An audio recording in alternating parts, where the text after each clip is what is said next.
Hello students, welcome to BIMT YouTube classes. BBA final year का आपका subject है management information system यानी MIS।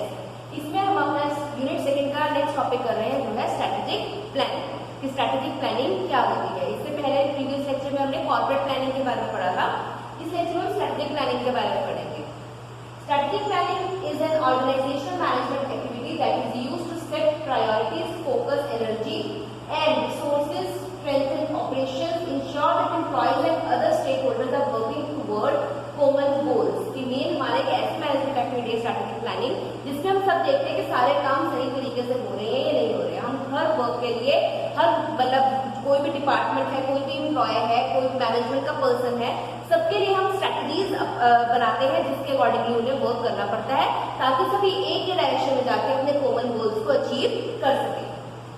Establish agreement around intended outcomes, results and excess and adjust the organization direction in response to changing environment. It is a disciplined effort that produces fundamental decisions and actions that shape and guide what an organization is, who it serves, what it does and why it does it, with a focus on the future। कि main एक ऐसा discipline है, एक ऐसा effort है जिसके through हमें पता चलता है कि मैनेजमेंट किस डायरेक्शन में वर्क कर रही है, क्यों कर रही है, किस तरीके से कर रही है, कौन से सर्कमस्टेंसेस है जिसके अंदर उसे ऐसा करना पड़ा और मेन उसका टारगेट क्या होता है, फ्यूचर पे फोकस करना। ठीक है। Effective strategic planning articulates not only where an organization is going and the actions needed to make progress but also how it will know if it is successful। कि means जरूरी नहीं कि अगर आप अनसक्सेसफुल है तभी आप स्ट्रेटेजिक प्लानिंग करेंगे, अगर आप सक्सेसफुल है तब भी आप इस प्लानिंग को इंप्लीमेंट करते हैं ताकि आपके रिजल्ट्स और अच्छे आ सकें। Steps in strategic planning and management की कौन कौन से स्टेप्स फॉलो करते हैं स्ट्रेटेजिक प्लानिंग में। There are many frameworks and methodology for strategic planning and management while there are no absolute rules regarding the right framework, most follow a similar pattern and have common attributes। कि एक specific steps नहीं है जो सबको follow करने पड़ते हैं, लेकिन कुछ ऐसे स्टेप्स हैं जो ज्यादातर लोग फॉलो करते हैं स्ट्रेटेजिक प्लानिंग इंप्लीमेंट करते हैं। तो वो कौन से हैं? तो फर्स्ट है एनालाइज और assessment where an understanding of the current internal and external environment is developed. सबसे पहले हम एनवायरनमेंट का एनालिसिस करते हैं कि कौन कौन से हमारे जो अपॉर्चुनिटीज हैं या फिर कौन कौन से मतलब फैक्टर्स हैं जो अफेक्ट करते हैं हमारे बिजनेस की। ठीक है। नेक्स्ट है strategy formulation where high level strategy is developed and a basic organisation level strategic plan is documented. Strategy formulation हम करते हैं यानी सबसे पहले हमने एनालाइज किया एनवायरनमेंट को, देन स्ट्रेटेजी फॉर्मुलेट की कि हम किस तरीके से हाई लेवल स्ट्रेटेजी के अकॉर्डिंगली अपने ऑर्गेनाइजेशन को हर तरीके को हर चीज से मैनेज कर सकते हैं। Next strategy execution where the high level plan is translated into more operational planning and action items. ठीक है। अब फॉर्मुलेट हो गई तो उसके बाद क्या होगा, एग्जीक्यूट होगी और फिर हर जगह पर उसकी इम्प्लीमेंटेशन होगी कि जहां जहां रिक्वायरमेंट है हम हर जगह पे स्ट्रेटेजी को एग्जीक्यूट करते हैं ताकि जो हमारे मतलब जो हाई लेवल प्लानिंग है उसे हम ऑपरेशनल एक्शन में लेके आ सकें। देन इवेल्युएशन और सस्टेनमेंट मैनेजमेंट फेज। इसमें क्या होगा कि हम इवेल्युएट करेंगे कि जो हमने स्ट्रेटेजी बनाई है उससे जो हमारे टारगेट्स हैं अचीव हो पा रहे हैं या नहीं हो पा रहे हैं। फिर the purpose of strategic planning है तो हमने इसके फेजेस कर लिए, स्टेप्स कर लिए कि क्या क्या स्ट्रेटेजिक प्लानिंग में आते हैं। नेक्स्ट हमारा पॉइंट है पर्पस क्या होता है स्ट्रेटेजिक प्लानिंग का, किस पर्पस पे स्ट्रेटेजिक प्लानिंग वर्क करते हैं, क्यों अपने ऑर्गेनाइजेशन में स्ट्रेटेजिक प्लानिंग को इन्वॉल्व करते हैं। The purpose of strategic planning is to set your overall goals for your business and to develop a plan to achieve them. कि हमारा मेन क्या होता है पर्पस कि हमने ओवरऑल गोल्स को अचीव करना है और एक डेवलप करना है प्लान जिसके थ्रू हमने अचीव कर सकते। It involves stepping back from your day to day operations and asking where your business is headed and what its priority should be. कि हमने डे टू डे ऑपरेशन के साथ साथ ये भी चेक करना है कि हमारे बिजनेस की प्रायोरिटी क्या है, हमने किस तरफ ज्यादा ध्यान देने की ज्यादा जरूरत है। Next taking the decision actively to grow a business means embracing the risks that come with growth, spending time on identifying exactly where you want to take your business and how you will get there should help you reduce and manage those risks। कि हमने growth का ध्यान देना कि किस तरीके से हम अपने बिजनेस को ग्रो कर सकें, ये पर्पस होता है। थर्ड नेक्स्ट पॉइंट है as a business becomes larger and more complex so strategy formulation will need to become more sophisticated both to sustain growth and to help you master the leadership and resources you need to keep your business developing। कि अगर जैसे जैसे आपका business develop होता रहता है, grow करता रहता है, वैसे वैसे आपको और स्ट्रैटेजीज की जरूरत पड़ती है जिससे आप अपने बिजनेस को आगे भी ऐसे ही बढ़ा सकें। ठीक है, फिर द थ्री की elements of strategic planning. Strategic planning में जो मेन एलिमेंट्स होते हैं थ्री, वो कौन कौन से? तो उसमें है फर्स्ट हमारा इसके अंदर क्वेश्चन जो हमारा माइंड में आता है वो है where is your business now. कि आप स्ट्रेटेजी जब फॉर्मुलेट करते हैं उससे पहले आपको ये पता होना चाहिए कि आप इस टाइम अपने बिजनेस में कौन सी हाइट पर हो, क्या आपने अभी इनिशिएट किया है, आप किस लेवल तक पहुंच पाए हो। तो इसलिए अभी आपको बिजनेस के बारे में, उसकी करंट सिचुएशन के बारे में सबसे पहले जानना जरूरी है। This involves understanding as much about your business as possible, including how it operates internally, what drives its key profitability, and how it compares with competitors। कि आपने बिजनेस के हर छोटे से लेकर बड़े से बड़े एस्पेक्ट को आपको नॉलेज होनी चाहिए, आपको पता होना चाहिए आपका बिजनेस किस तरीके से रन हो रहा है, प्रॉफिटेबिलिटी अगर है तो क्या क्या रीजंस है जिसकी वजह से हमारे प्रॉफिट्स इंक्रीज हो रहे हैं, अगर नहीं हो रहे तो क्या रीजन है जिसकी वजह से प्रॉफिट्स नहीं हो रहे हैं, एंड ओवरऑल उससे कंपेयर करना अपने कॉम्पिटिटर्स के साथ कि क्या स्ट्रेटजीज वो यूज कर रहे हैं और आप कौन सी यूज कर रहे हैं और उसमें क्या फर्क है। Keep your review separate from day-to-day work and be realistic, detached and critical in distinguishing between the cause and effect of how your business operates। कि आपको हर तरीके से अपने बिजनेस के बारे में पूरी नॉलेज पता करनी है डे टू डे ऑपरेशंस के थ्रू, जिससे आपको बिल्कुल ही बायसनेस नहीं आपको दिखानी है और प्रॉपर आपने ट्रू पिक्चर अपने बिजनेस के अपने सामने लेकर आनी है। उसके लिए आपको, ताकि आप इजीली डिस्टिंग्विश कर सको क्या कारण है और उसका क्या इफेक्ट पड़ रहा है आपके बिजनेस के ऊपर। ठीक है, फिर नेक्स्ट क्वेश्चन क्या है हमारा जो मेन एलिमेंट है स्ट्रैटेजिक प्लानिंग का, where do you want to take it. कि आपका बिजनेस के बारे में आपको सब कुछ पता चल गया कि इस करंट सिचुएशन में आपका बिजनेस कहाँ पे स्टैंड कर रहा है, तो नेक्स्ट हम किस चीज के बारे में प्लानिंग कर रहे हैं कि आप उसे किस हाइट तक पहुंचाना चाहते हैं, आप आगे क्या फ्यूचर में अपने बिजनेस के बारे में क्या सोच रहे हैं, उसके बारे में आपको स्ट्रैटेजिक प्लानिंग करनी है। ठीक है, तो here you need to set out your top level objectives, work out your vision, mission, objectives, values, techniques and goals। where do you see your business in 5 or 10 years। कि आपको जो main priorities है आपके business की, जैसे mission है, उसका vision क्या है, ऑब्जेक्टिव्स कौन से हैं, उसके टारगेट्स क्या है, टेक्निक्स कौन सी यूज कर रहे हैं, ये सारी चीजें हैं जो हमारे बिजनेस को आगे तक लेकर जाती हैं। तो आप कितना सोच रहे हैं अपने बिजनेस के बारे में कि आपने कब तक बिजनेस चलाना है, 5 साल, 10 साल, 15 साल या लाइफ लॉन्ग आपने इसी बिजनेस में कंटिन्यू करना है, उसके अंदर क्या क्या चेंजेस लेके आ सकते हो, इन सब चीजों के बारे में आपको डिटेल में आपको नॉलेज होनी बहुत जरूरी है। अगर आपको नॉलेज है तभी आप उसके रिगार्डिंग स्ट्रेटेजिक प्लानिंग कर पाएंगे।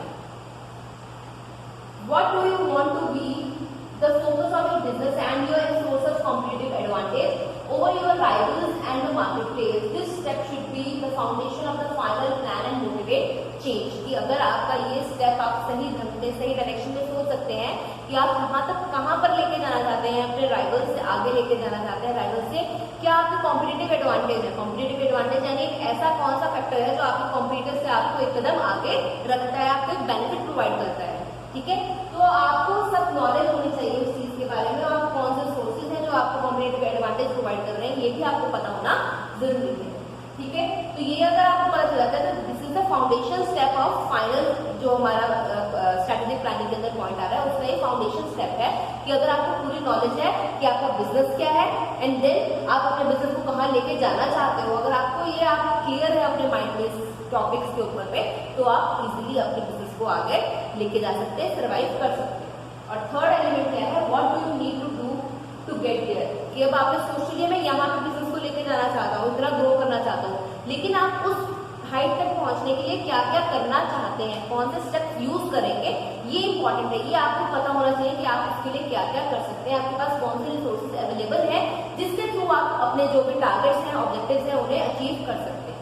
ठीक है, what changes you will need to make in order to deliver on your strategic objectives, what is the best way of implementing those changes, what changes to the structure and financing of your business will be required, and what goals and deadlines will you need to set for yourself and others in the business। के लिए यही है हमारा point जो मैंने आपको अभी बताया था कि आप कहाँ पर लेके जाना चाहते हो, आप क्या क्या स्टेप्स उसके लिए फॉलो करोगे। तो ये सब चीजें क्लियर है कि आपके पास फाइनेंशियल रिसोर्सेज कौन से, आपके पास मैन पावर कितनी है, टूल्स कितने हैं, रॉ मटेरियल कितना है, इन सब की आपको नॉलेज होनी चाहिए। क्योंकि अगर आप ही अपने आप में को सेल्फ कॉन्फिडेंट होंगे कि हाँ मैं ये कर सकता हूँ, करवा सकता हूँ, तभी आप आगे लोगों को उसकी ऑर्डर्स दे सकते हैं, काम करें। ठीक है, अब हमारा स्ट्रेटेजिक प्लानिंग का टॉपिक खत्म हो गया। नेक्स्ट हमारा है टेक्निकल प्लानिंग। टेक्निकल प्लानिंग क्या होती है? Technical planning takes a company strategic plan and sets forth specific short term actions and plans usually by company department और फंक्शन। टेक्निकल प्लानिंग क्या होती है? जो स्ट्रेटेजिक प्लान होते हैं या कॉर्पोरेट प्लान होते हैं, उनको एक शॉर्ट फॉर्म, मतलब उन्हें अचीव करने के लिए जो शॉर्ट प्लान्स बनते हैं, यानी जो वर्किंग प्लान होते हैं, ऑपरेशनल प्लान होते हैं या एक्शन प्लान होते हैं, उन्हें हम टेक्निकल प्लानिंग बोलती है। कि एक मेन ऑब्जेक्टिव को अचीव करने के लिए, मेन प्लान को अचीव करने के लिए जो हम शॉर्ट टर्म प्लान बनाते हैं, जो हम एक्शन में लेके आके उस अपने मेन प्लान को अचीव करते हैं, तो that is called the technical plan. ठीक है, the tactical planning horizon is shorter than the strategic plan horizon. If the strategic plan is for 5 years, tactical planning might be for a period of 1 to 3 years. ठीक है, or even less depending on what kind of market the business serves and the pace of change. कि क्या change का rate क्या है, किस accordingly change हो रही है जल्दी मार्केट, ये सब चीजें डिफाइन करेंगे कि आपका जो है मतलब टेक्निकल प्लानिंग का टेन्योर कितना होगा।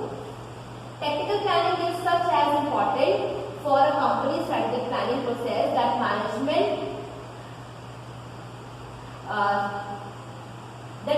consulting companies are often hired to assist companies in preparing tactical plans. A company usually begins with its objectives and then develops strategies for how to carry out their objectives. ठीक है, सबसे पहले objectives बनाए जाते हैं, फिर उसके बाद plans बनाए जाते हैं कि किस तरीके से हम उन objectives को achieve कर पाएंगे। Technical plans are the specific action steps necessary to get results. कि ये सारे necessary steps हैं जिससे हम अपने रिजल्ट तक पहुंच सकते हैं। Then a technical marketing plan example. इसके example क्या है? Assume for a moment that your company sells insurance products in a large metropolitan area. The technical marketing plan for your insurance company must outline step by step each marketing component needed to meet the goals and vision of your company's strategic plan. कि अगर आप कोई insurance policies cell कर रहे हो तो उसके लिए आपको पूरा मार्केटिंग एनवायरनमेंट को आपको पूरा डिटेल में नॉलेज होनी जरूरी है, सर्व करना जरूरी है कि कहाँ पर आपको अपॉर्चुनिटी मिल सकती है, और उसके रिगार्डिंग अपने मेन गोल्स को अचीव करने के लिए आपको छोटे छोटे गोल्स बनाने पड़ेंगे जिसके थ्रू आप अपने मार्केटिंग को सर्व कर सकते हो और ज्यादा कस्टमर्स को अप्रोच कर सकते हो। फिर यहाँ पे है स्ट्रेटेजीज वर्सेस टैक्टिक्स। कि स्ट्रेटेजीज और टैक्टिक्स में क्या डिफरेंस होता है। One of the biggest challenges in tactical planning is knowing the difference between a strategy and a tactic. These are sometimes confused. A strategy is essentially a framework or plan, but it provides no tangible results on its own. कि strategy एक framework होता है, लेकिन वो अपने आप result नहीं पहुंचा सकती। लेकिन tactics are steps for implementing your strategies and are actionable and have a purpose and measurable result. और tactics क्या होते हैं? वो सारे steps जो हम लेते हैं अपने जो मेन ऑब्जेक्टिव को अचीव करने के लिए, बिना tactics के हमारी strategies implement नहीं हो सकती है। ठीक है, if you cannot see or discern the result of action or task, it is likely not a tactic. अगर आपने मतलब टैक्टिक्स जो होती है उसका रिजल्ट साथ के साथ हमें पता चलता रहता है कि जो हमने टैक्टिक किया, शॉर्ट टर्म प्लान यूज किया, उसका क्या रिजल्ट है। अगर हम उसका रिजल्ट साइड टू साइड नहीं देख सकते हैं तो यानी वो टैक्टिक्स नहीं है, वो सही नहीं है, हमारे जो हम काम कर रहे हैं वो सही काम नहीं कर रहे। ठीक है, तो नेक्स्ट हमारा टॉपिक है, हमने पहले स्ट्रेटेजिक प्लानिंग किया, देन टैक्टिकल प्लानिंग, अब हमारा नेक्स्ट है ऑपरेशनल प्लानिंग। ऑपरेशनल प्लानिंग क्या होता है? Operational planning is the process of planning strategic goals and objectives to tactical goals and objectives. ठीक है, it describes milestones, conditions for success and explains how or what portion of a strategic plan will be put into operation during a given operational period. कितने time में आपके जो strategic plan है operational plan में convert हो सकते हैं। Strategic plan के लिए ऑपरेशनल जो प्लान है वो बना सकते हैं और उन्हें अचीव करने के लिए हेल्प करेंगे।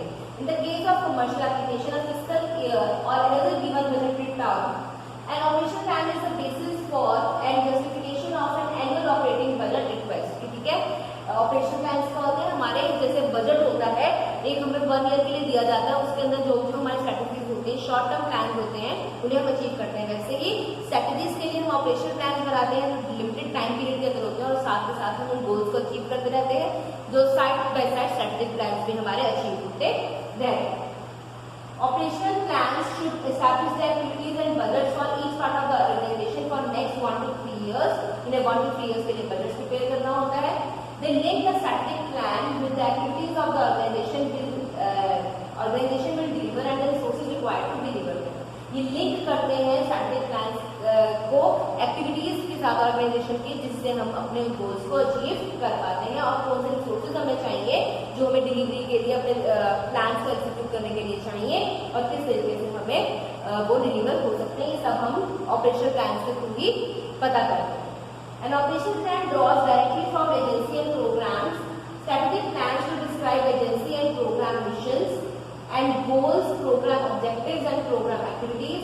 Like a strategic plan, an operational plan addresses 4 questions. जैसे strategic planning में हमने 3 क्वेश्चन किए थे. 3 क्वेश्चन क्या है कि आपका बिजनेस के बारे में आपको कितनी नॉलेज है, आप कहाँ पर लेके जाना चाहते हैं, कौन कौन से स्टेप आप यूज करेंगे अपने बिजनेस को सक्सेस पहुंचाने के लिए. ठीक है, तो इसी तरह से ऑपरेशनल प्लान के 4 क्वेश्चन कौन से हैं. वेयर आर वी नाउ, हम कहाँ पर है इस टाइम पर अपने बिजनेस में. Where do we want to be, कि हम कहाँ पर पहुंचना चाहते हैं. ये सेम 2 क्वेश्चन है. देन है how do we get there, ये भी हमारा वही क्वेश्चन है कि हम कैसे वहां पर पहुंचेंगे. And last is how do we measure our progress. ये अलग एडिशनल क्वेश्चन है कि हम अपने प्रोग्रेस को मेजर कैसे कर सकते हैं, कि जो हमने अचीव करना है अपने बिजनेस को एक हाइट तक, एक लेवल तक लेके जाना है, तो हम उसे किस तरीके से लेके जाएंगे. ठीक है, the operational plan is both the first and the last step in preparing and operating budget request. As the first step, the operational plan provides a plan for resource allocation. As the last step, the OP may be modified or to reflect policy decisions or financial changes made during the budget development process. ठीक है, इसके through हमारा क्या first step होता है resource allocation का, और last में हम सारा बजट के अकॉर्डिंगली चेक करते हैं कि सारे रिसोर्सेज सही तरीके से रिक्रूट हो चुके हैं या नहीं हुए हैं, कोई चेंजेस लेके आने होते हैं फाइनेंशियल या किसी भी तरीके से, तो हम इस लास्ट स्टेप में लेकर आ सकते हैं. तो ये हमारे टॉपिक यहाँ पे इसके बाद हमारा है operational plan should be prepared by the people who will be involved in implementation. There is often a need for significant cross departmental dialogue as plans created by one part of the organization inevitably have implications for other parts. ये operational plan हमेशा हर cross departmental लोगों को इकट्ठे मिलकर बनाने चाहिए, ताकि जो भी मतलब आपके डिसीजन है वो सही हो, क्योंकि एक ही डिपार्टमेंट के लोग जाकर सभी डिपार्टमेंट के लिए डिसीजन नहीं ले सकते. उसके लिए हर डिपार्टमेंट के लोगों की राय करना जरूरी है. ऑपरेशनल प्लान शुड कंटेन क्या क्या चीजें होती है इसके अंदर. Clear objectives of them, activities to be delivered, quality standards, desired outcomes, staffing and resource requirements, implementation timetables, process for monitoring progress. ये सारे चीजें हैं ऑपरेशनल प्लान में होनी चाहिए, तभी हमारा ऑपरेशनल प्लान इफेक्टिव होगा और हमारे जो स्ट्रेटेजिक प्लान है, जो मेन प्लान है, वो अचीव हो पाएंगे. तो ये हमारा टॉपिक ही खत्म हो रहा है यहाँ पे. तो आप अच्छी तरीके से पढ़ लीजिए, कोई भी प्रॉब्लम हो तो उसके बारे में आप पूछ सकते हैं. That's it for today. Thank you. Have a nice day.